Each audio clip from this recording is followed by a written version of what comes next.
4월 4일 교제는 경건에 시작하겠습니다. 오늘 본문의 말씀은 마태복음 2장 6절입니다. 제가 읽습니다. 또 유대 땅 베들레헴아 너는 유대 고을 중에서 가장 작지 아니하도다. 내게서 한 다스리는 자가 나와서 내 백성 이스라엘의 목자가 되리라. 아멘. 오늘 이 본문의 말씀 가지고 작은데 작지 않은 이라는 제목으로 함께 나누겠습니다.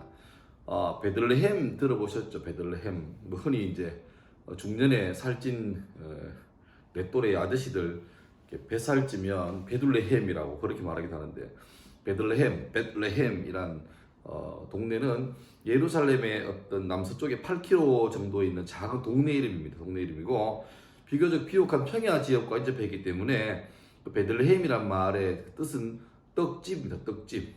벳이 집이고 레헴이 떡이거든요. 그 떡집이란 말입니다. 이 작은 동네 베들레헴은 역사적으로 유명한 사람과 관련된 유적, 또 무덤 몇 개가 있고, 특별히 이 베들레헴은 유명한 게 바로 이스라엘의 영원한 성군이라 불리는 다윗 왕이 바로 이 동네 출신입니다. 하지만 베들레헴 그러면 다윗 왕의 동네라는, 다윗의 동네라는 것 빼고는 뭐 별 알려진 게 없는 그냥 작은 동네에 불과했죠. 그런데 지금 베들레헴 가면 전 세계에서 수많은 사람이 이 베들레헴이라는 작은 동네로 순례의 길을 떠납니다. 이 이스라엘 중동 지역은 굉장히 좀 이렇게 불안한 지역이잖아요. 수시로 어떤 팔레스타인과 유대인 사이의 어떤 작은 충돌, 크고 작은 충돌도 있고, 그런데 그럼에도 불구하고 베들레헴은 여전히 많은 사람이 기회만 되면 가려고 애를 쓰는 그런 성지, 홀리랜드가 되었습니다. 그 이유는 바로 잘 아시는 것처럼 이 베들레헴이 바로 예수님이 태어나신 장소이기 때문입니다.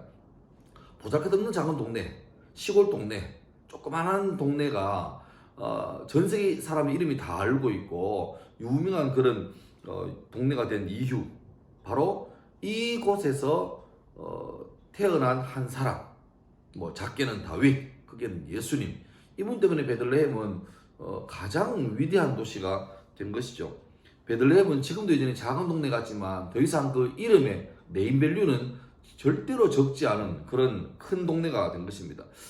제가 학교에 있지만 어쩌면 학교는 제 생각에는 그 모판 같아요. 모판.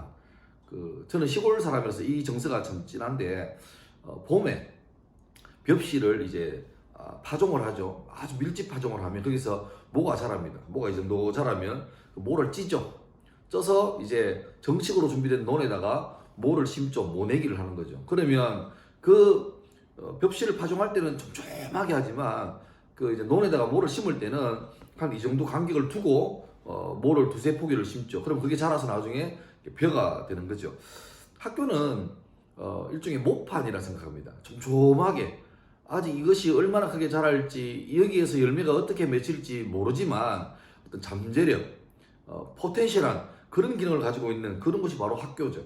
그러니까 이 학교에서 이 잠재력 넘치는 애들을 상대로 가르치고 실력과 인격과 영성을 가르치고 심어주고 개성하고 전성하면 그 중에 자라서 잘 자란 사람들은 인재도 되고 또 시대와 민족을 바꾸는 위대한 사람이 커 올라오는 그런 목판이 바로 학교 같죠. 그래서 학교에 있는 저로서는, 또 우리 모든 교직원들은 이런 마음 가지고, 네 앞에 있는 애가 비록 이제 나이가 17, 18, 19대 보이는 미성년자고 어려 보이고 아유 아직까지 애 같지만 그들이 속에 무궁한 잠재력이 있고, 그들이 자라서 어떤 사람이 될지 모르기 때문에, 긍정적일지 부정적일지 모르기 때문에, 그래서 우리가 최선을 다하고 그 아이들이 귀하고 또 사랑스럽고 그런 사람, 소중한 사람으로 여기고 그렇게 대우해 가는 거죠. 그러면 이런 것들이 자라서 모여서 나중에 그 사람들이 잘 자란 다음에 인생을 돌아볼 때 참 내 고등학교 시절 참 좋았다, 많은 인생의 자양분들을 흡수하는 시간이었다, 그래서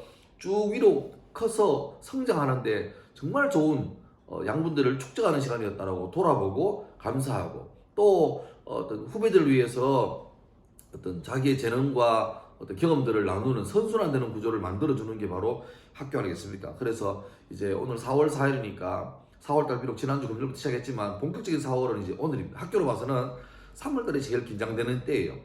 새 학기 맞이하고 새 학년 맞이하고 신입생들 낯설고 또 고3들도 이제 올라가서 긴장되는 마음이고 이런데, 3월 한 달 잘 지나오면 이 4월달부터는 약간 좀 뭐라 그럽니까? 관성에서 쭉 흘러가거든요. 이제 3월달 아슬아슬한 때를 지났고 4월달 됐으면 이제 쭉 흘러갈 건데, 우리 모두 마음속에 또 여러분이 학교에 안 계시더라도 어떤 자리에 있더라도 그 마음속에 아이들을 볼 때, 학교를 볼 때 작은데 작지 않은, 또 다른 표현으로는 적은데 적지 않은, 무명한 자 같지만 그 속에 충분히 유명할 수 있는 그런 존재라는 마음을 가지고 이번 한 달도 한 주간도 성실하게 또 신실하게 출발할 수 있기를 주 여러분으로 축원합니다. 감사합니다. 마치겠습니다.